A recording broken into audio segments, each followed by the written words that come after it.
Halo, kembali lagi to my channel.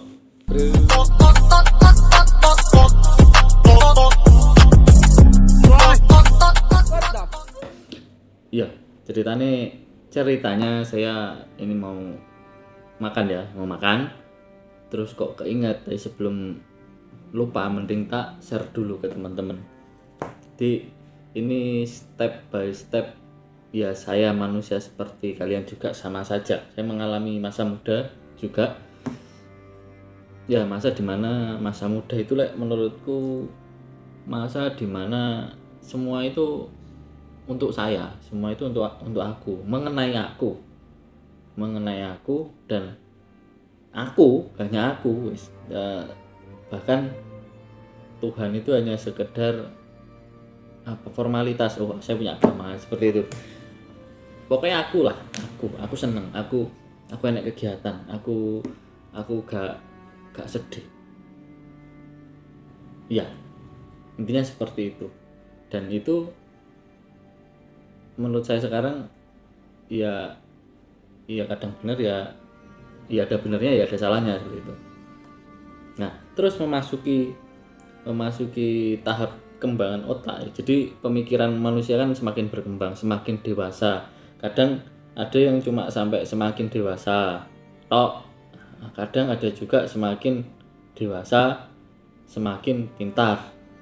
Tapi juga ada yang semakin pintar tok, tidak dewasa, itu ya ada. Dan saya nggak mau menggolongkan saya itu yang mana, bukan, tapi setidaknya saya itu mengalami yang namanya perkembangan pola pikir. Dan di situ mulai saya tahu posisi Tuhan, posisi Allah itu di mana. Maksudnya bukan posisi apa ya, maksudnya posisi dalam kehidupan itu loh. Allah itu apa, Allah itu fungsinya apa, Allah itu bagaimana. Nah, aku mulai ngerti, mulai belajar, mulai memahami sendiri secara otodidak. Ini memahami otak ini mulai masuk, sisi religiusnya mulai meningkat. Tapi di situ namanya secara otodidak ya, maksudnya tidak ada pengajaran secara khusus.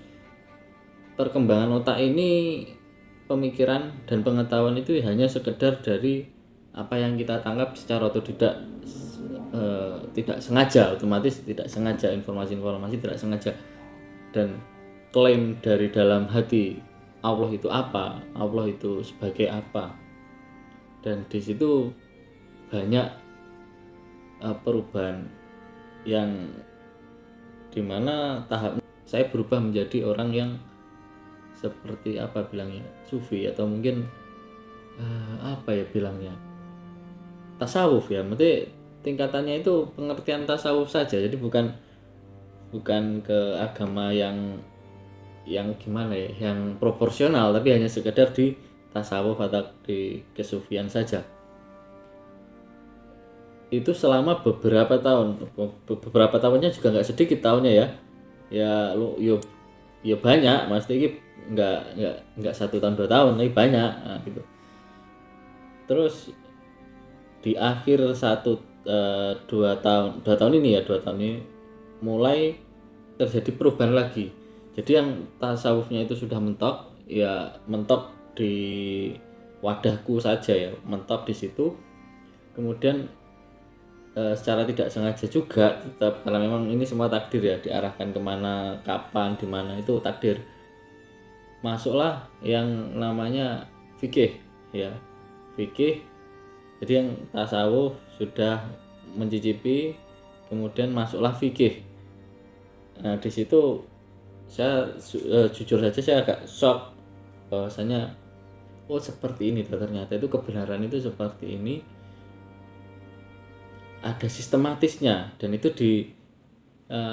bisa dijelaskan di fikih, ilmu fikih. Jadi saya banyak ngaji juga, saya ngaji, ternyata memang penyeimbang dari tasawuf ini fikih. Fikih ini juga sebenarnya kalau belajar fikih tok ini ya nggak bagus. Nanti mendekati ke apa namanya, orang itu bisa mendekati ke ateis ya bilangnya ya, kalau terlalu mendekati fikih tok. Jadi memang penyeimbang antara kedua belah pihak ini adalah fikih dan tasawuf. Jadi di situ pengolahannya sangat luas. Sungguh fikih itu mengembangkan pola pikir itu sangat luas. Kuncinya kalau yang saya paham itu dalam memahami ini jangan terburu-buru. Bahasanya fikih itu kemungkinannya itu enggak satu tapi banyak, yang membuat orang semakin lama berpikir dan semakin jarang untuk meluapkan sebuah emosi. Jadi sebelum emosi dia kebiasaan mikir terus karena fikih itu tadi. Nah itu yang membuat semakin kuat lagi untuk menahan emosi, menahan kesabaran, karena ada keseimbangan dua ini, tasawuf dan fikih. Jadi buat teman-teman yang merasa emosi, bukan emosi ya, merasa kayak ada yang perlu kalian pelajari dalam agama, saya sangat menyarankan, merekomendasikan mengerti apa itu tasawuf dan fikih.